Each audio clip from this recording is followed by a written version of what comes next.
అండి, ఎలా ఉన్నారంతా? బాగున్నారా? నేను కూడా బాగున్నానండి. మరి ఈరోజు సిరిధాన్యాలు చూపిస్తున్నాను. ఇవన్నీ సిరిధాన్యాలండి. మేము మా ఇంట్లో డైలీ ఇలా వాడుకునే ఇయ్యనండి. మనం ఇలాంటివి మాత్రం వాడుకుంటే మంచి ఆరోగ్యం కదా. మరి మరి ఇప్పుడు చూపిస్తున్నాను. కానీ నేను ఎప్పుడు వాడి ఏంటో చెప్పనా? బ్రౌన్ రైసు కొర్రలోనండి 20 సంవత్సరాల నుంచి వాడుతున్నాం. మా వారికి 20 సంవత్సరాల కిందట షుగర్ వచ్చింది. దానివల్ల బ్రౌన్ రైస్ తినమన్నారని చెప్పి మా వారు మిల్లు దగ్గరికి వెళ్ళి తెచ్చుకునేవారు. ఇక్కడ మిల్లు ఉన్నదట, ఇలాంటి బ్రౌన్ రైస్ తయారయ్యే మిల్లు మాకు దగ్గరలో.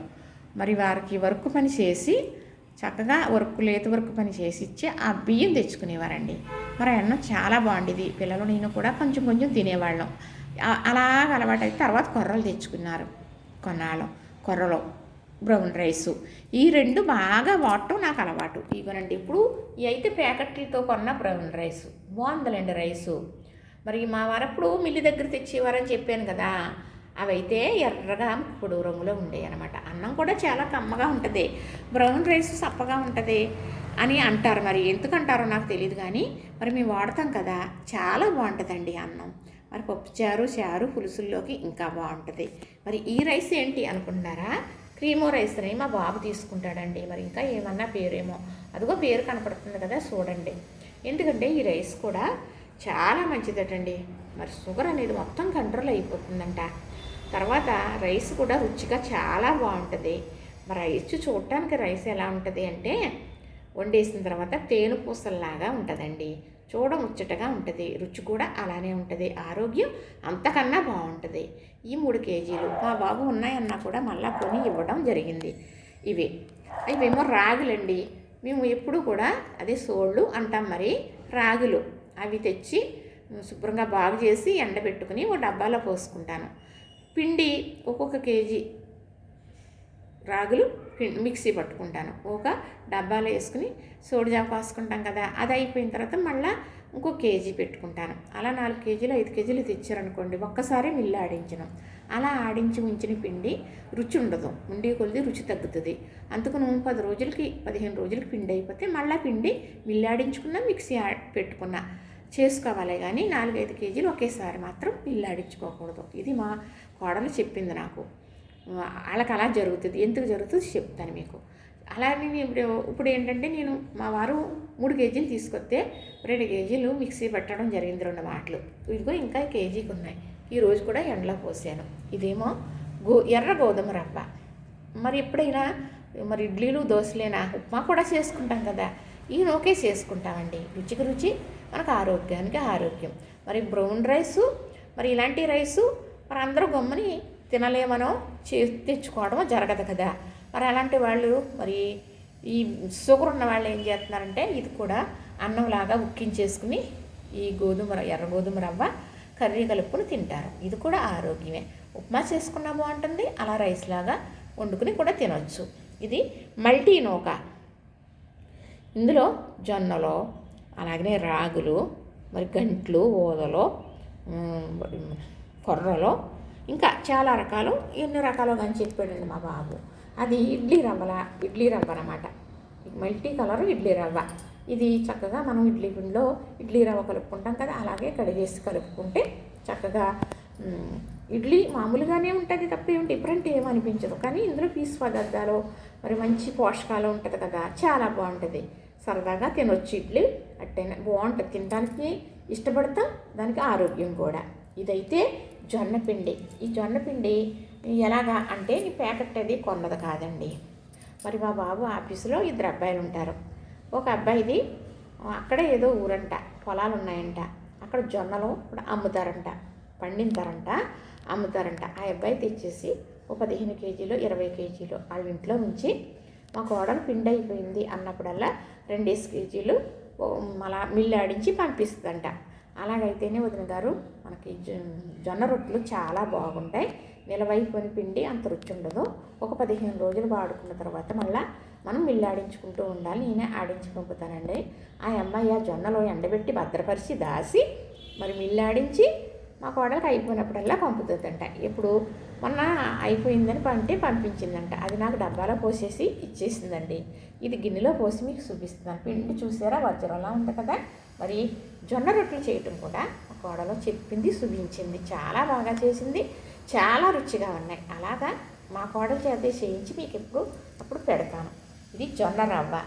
ఈ జొన్న రవ్వ గట్టిగా ఉంటుంది అన్నమాట. మరి కొంచెం ముందుగా నానబెట్టేసుకోవాలి. జొన్న జావ కాసుకొని తాగేమనుకోండి చాలా అమృతంలా ఉంటుంది, చాలా మంచిదండి, ఒంటికి సలవ చేస్తుంది. మరి చల్ల మజ్జిగ వేసుకుని జావ తాగితే చాలా బాగుంటుంది. ఈసారి చేసేటప్పుడు మీకు నేను చూపిస్తాను. నేను ఉప్మా చేసి చూపించాను, పెట్టాను, చూశారు. సరే, ఈ జొన్నను ఒక జావ చేసుకోవచ్చు, మరి అలాగే రైస్ లాగా కూడా ఉక్కించుకోవచ్చు, మళ్ళీ మనం ఉప్మా కూడా చేసుకోవచ్చు. ఇవండి మేము తినే సిరిధాన్యాలు. ఇప్పుడు ఇన్ని సిరిధాన్యాలు ఉన్నాయి కదండి. ఇప్పుడు ఇన్ని రకాలు ఉన్నాయి మీకు ఇద్దరు మనసులో. మరి ఇవన్నీ ఎప్పటికి అవుతాయి, ఎన్నాళ్ళు ఇలాగ ఉంటాయి అని అనుకుంటారు ఎవరన్నా. మరి ఇది కూడా నేను చెప్పాలి కదా. ఇప్పుడు ఇన్ని ఉన్నాయి కదా, రోజుకొకటి చేసుకుంటాం. ఒక రోజు జొన్న రొట్టె చేసుకున్నాం అనుకోండి, ఒకరోజు రాగి జావ కాసుకుంటాం, ఒకరోజు ఈ మల్టీ నోకు వేసుకుని ఇడ్లీ వేసుకుంటాం. అలా వేసుకుంటాం కదా. మరి ఎలా లేదన్నా ఒక నెల పైనే వస్తాయి, ఒక 2 నెలలు. మరి కీమో రైస్ ఉంది కదా, మరి కిలో మరి 270 250 అన్నాడు మా అబ్బాయి. నాకైతే ఇది సరిగ్గా తెలియదు. కానీ కిలో రైసు ఒక పూటే తింటాం కాబట్టి మనిషికి 15 రోజులు వచ్చేస్తుందండి ఒక ప్యాకెట్.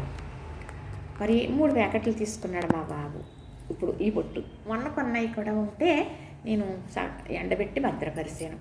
ఇప్పుడు ఇన్ని ఉన్నాయి కదా, మన గబగబా అయిపోవు కదా, ఎలా భద్రపరచుకోవాలి అంటే ఇప్పుడు ఎండలు కదా మనకి.